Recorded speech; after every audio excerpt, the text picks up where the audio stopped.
के peoples democratic party जिंदाबाद।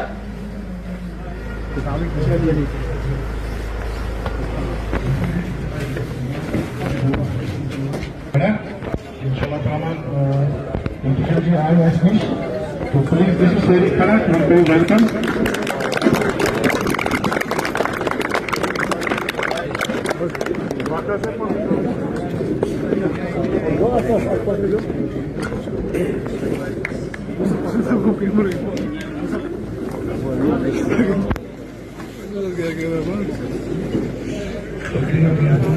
कश्मीर में किसी ने भी एफआईआर या कंप्लेंट नहीं की सिवाय हमारे, क्योंकि हम समझते हैं हमारी बहनों का दर्द, हमारी मुसलमान बच्चियों का दर्द, इनको पूरा हक है, इनका नकाब, इनका हिजाब खुदा न खास्ता सर से नहीं हटना चाहिए, उसके लिए हम लड़ाई करेंगे। और आप लोग जानते हैं जम्मू कश्मीर में भी क्या हालात हो रहे हैं।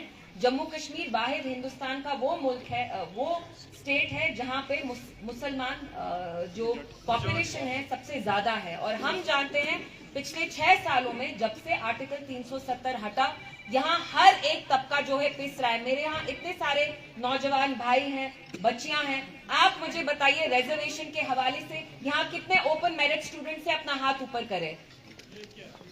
जब इलेक्शन हुआ एनसी जमात ने आपको वादा किया, क्या वादा किया कि हम रैशनलाइजेशन करेंगे।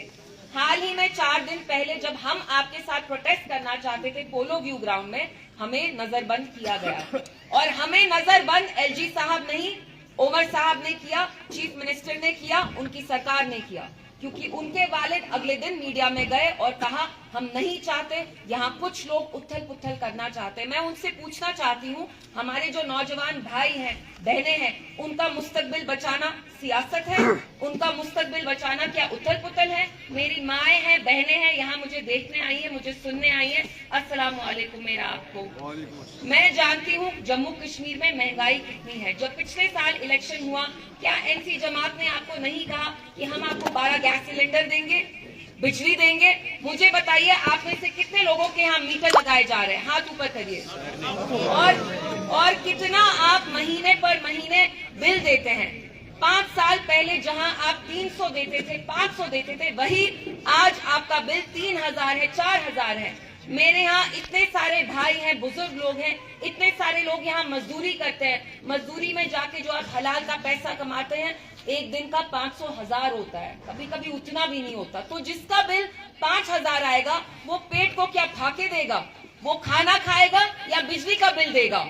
यही एनसी सरकार जिसके 50 एमएलए आए जब ये इक्तिदार में नहीं थे, इनने कहा हम मीटर पानी में फेंकेंगे, हम मीटर डल में डालेंगे। अब वही चीफ मिनिस्टर 50 एमएलए लेके 6 एमपी लेके कहते हैं मेरी आंटी अंकल जो गुपकार में है, 40 लाख की गाड़ी चलाते हैं, अगर वो मीटर लगा सकते हैं, स्मार्ट मीटर लगा सकते हैं, आईफोन ला सकते हैं, तो आप लोग क्यों नहीं ला सकते? क्या आपको ये चीजें मंजूर है? मैं जानती हूँ अभी इलेक्शन में बहुत सारे साल है, लेकिन जो मेरे नौजवान भाई हैं, बहनें हैं, असली बदलाव जो जम्मू कश्मीर में आएगा वो आप लोग ही लाएंगे। ना वो मैं लाऊंगी, ना हम लाएंगे, ना पीडीपी लाएगी, ना कोई और जमात लाएंगे। अगर आप लोग इकट्ठे होके तय करेंगे कि आपको यहाँ बदलाव लाना है, इंशाल्लाह वो बदलाव आएगा। और अगले 5 साल में हमें हमारी हर एक चीज बचानी हो, वो जमीन हो, वो हमारा मुस्तकबिल हो, हमारे हुकूक हो, हर एक चीज। ये जो मैंने सर पे दुपट्टा लगाया है, जो आज मैंने हिजाब किया है, ये तक हमें बचाना है। और इसकी लड़ाई जो लड़नी है वो हम लड़ेंगे, मैं लड़ूंगी, पीडीपी आपकी जमात लड़ेगी। आपने एनसी को एक मौका दिया, 50 एमएलए उनके आए, क्या किया असेंबली में 1.5 साल से? मुर्गी जैसे अंडे डालती है, वैसे ही सरकार वहां बैठ के अंडे डाल रही है। हमारे एमएलए ने लैंड बिल लाया, उमर साहब ने कहा ये लैंड बिल नहीं, ये लैंड जिहाद है। आप लोग जमीन पे कब्जा करना चाहते हैं। जो गरीब लोग हैं, इतने सारे लाखों की तादाद में जम्मू कश्मीर में, जिनके पास शामिलात की जमीन है, मिल्कियत की जमीन है, इतने 10, 20, 30 सालों से हम चाहते थे, पीडीपी चाहती थी कि उस जमीन पे आपकी लीगल ओनरशिप हो, आपके अपने राइट्स हो, लीगल राइट्स हो। उसको क्या किया? एनसी ने डस्टबिन में डाल दिया। वक्त जब लाया बीजेपी ने पार्लियामेंट में, तो ओमर साहब ट्यूलिप गार्डन में टहल रहे थे रिजू जी के साथ। इसलिए मैं आपसे यही गुजारिश करती हूँ कि आप काम की बुनियाद पे अपना वोट डालें और आज ही से पहल स्टार्ट करिए। खास तौर से जो ओपन मेरिट स्टूडेंट्स हैं, आपने एनसी को बहुत सपोर्ट किया। मैं आपसे पूछना चाहती हूँ, अपने दिल पे हाथ रख के बोलिए, क्या उनने रैशनलाइजेशन ऑफ रिजर्वेशन किया? अपना वोट बैंक बचाने के लिए वो जो कश्मीर की कौम है, कश्मीर के जो लोग हैं, मेरे जो ओपन मेरिट के स्टूडेंट्स हैं, इतनी आप लोग मेहनत करते हैं, पढ़ाई करते हैं, उस पढ़ाई का क्या हो रहा है? इसलिए अपना मुस्तकबिल बचाने के लिए, अपनी जमीन बचाने के लिए, अपने हकूक बचाने के लिए, अपनी इज्जत बचाने के लिए आप लोग थोड़ा सा दम रखिए, दम करिए और इंशाल्लाह मुझे यकीन है आप पीडीपी का साथ देंगे और आगे जाके जैसे हम आज भी आपके लिए लड़ रहे हैं वैसे ही लड़ते रहेंगे। आप लोग मेरे पास आए यहाँ पे, आज चिल्ले कलान का वक्त है, लेकिन नूर साहब ने कहा मैं आई, बादल चले गए, ये धूप निकली। नूर साहब प्लीज, ये जो काबिले तारीफ की थी, आपको पता है किसने किसके लिए की, इस पे मुझे ऐसी तारीफ की जरूरत नहीं है। हम जानते हैं एनसी सरकार में जब पहले आई तो बीजेपी को कितने ताने, कितना तंज करती थी। वही एनसी सरकार चीफ मिनिस्टर साहब जब प्राइम मिनिस्टर साहब को स्टेज पे लाते हैं तो कहते हैं आप आए बाहर आई। तो मुझे लगता है हमें ऐसी जमात को आगे चुनना पड़ेगा जो आपके हकूक के लिए लड़ेगी। एनसी ने आपने देखा कैसे बीजेपी का साथ दे रही है हर एक चीज पे। जब आप लोगों ने उनको वोट डाला तो कहा हम स्पेशल स्टेटस पे लड़ेंगे, हम जम्मू कश्मीर का आईन झंडा वापस लाएंगे।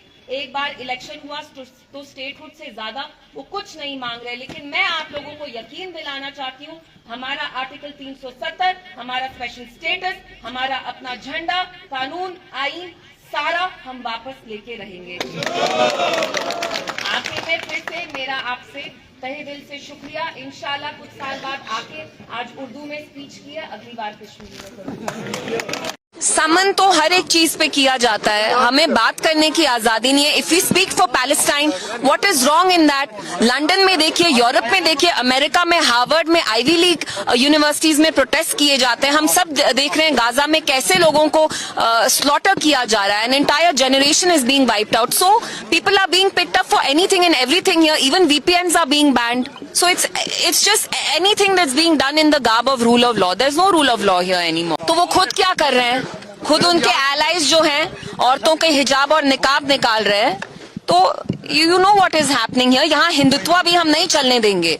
अगर आप हमें फोर्स करेंगे जय श्री राम बोलने के लिए, ये भारत माता की जय बोलने के लिए, we are not going to be force to do that. हम देख रहे हैं Kashmiri students, Kashmiri shawl vendors को हिमाचल में, हरियाणा में कैसे उनकी मार पिटाई की जा रही है। तो यहाँ आपका हिंदुत्व भी हम नहीं चलने देंगे। खुद बढ़ाते हैं, फिर कहते हैं हमने खुद कम किया, फिर कहते हैं आपका न्यू ईयर गिफ्ट है। 200 यूनिट इलेक्ट्रिसिटी कहाँ है? स्मार्ट मीटर्स तक अब यहाँ लग रहे हैं, प्रीपेड मीटर्स गाँव में, रूरल एरियाज में तक लग रहे हैं। तो उनने तो अपना कोई वादा पूरा नहीं किया। Electricity crisis is most acute in winter. This is the time when they should have given 200 units of free electricity. Ration नहीं दिया, इलेक्ट्रिसिटी नहीं दी, उस पे अब ये झूठ भी बोल रहे हैं। क्या गिफ्ट दिया है? देखिए एनसी सरकार जो है, उनने कहा था कि हम 1 लाख नौकरियां देंगे। 1 लाख नौकरियां नहीं दे रहे। अपने ही जो उनके स्पीकर हैं, जो एनसी के स्पीकर साहब हैं, उनके कोई रिलेटिव है who is retired, who is not even in service anymore, they have recruited him. तो नौकरियां ये अपने लोगों को ही दे रहे हैं and they are breaking every rule. तो अपने रिश्तेदारों को नौकरियों देने का इनने काम ठान लिया है। जो नौजवान है उसको तो कोई नौकरी नहीं मिल रही, रैशनलाइजेशन ऑफ रिजर्वेशन भी नहीं किया है। So they are breaking every promise that they have made to the people.